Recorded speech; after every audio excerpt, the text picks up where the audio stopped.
Good morning সবাইকে। তোমরা সবাই কেমন আছো? আশা করছি তোমরা ভালো আছো, আমিও খুব ভালো আছি।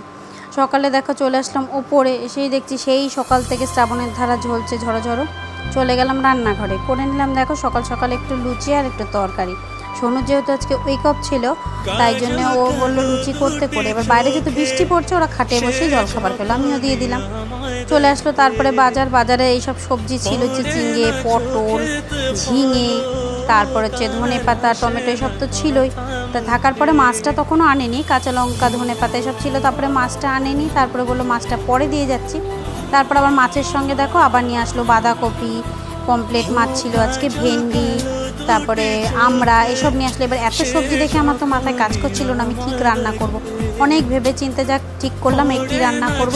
তারপরে করলাম দেখো সর্ষে দিয়ে আর আলু ভেন্ডি দিয়ে চচ্চড়ি করলাম, মাছটাকে পোস্ত কাজু বাটা দিয়ে করলাম, আর একটা আমরা চাটনি করলাম। যেহেতু বাইরে বৃষ্টি হচ্ছে, ওরা বললো কেউই চাটনি পছন্দ করে না আমি ছাড়া, তাই আমার জন্য অল্প করে করলাম। আর ছিল ডাল। করে নিলাম লাঞ্চের পরে দেখলাম দেখো জোর বৃষ্টি। আর এরকম ওয়েদারে দেখো দুপুরবেলা কিন্তু একটু ঘুম ঘুম পায়, এমনিতেই আমরা বাঙালি ভাত ঘুম পায়, কিন্তু এরকম ওয়েদার থাকলে আরও বেশি ঘুম পায়। চলো তোমরা আমার ভিডিওটা দেখতে থাকো, এখানেই শেষ করছি। দেখা হচ্ছে পরবর্তী ভিডিও। বাই।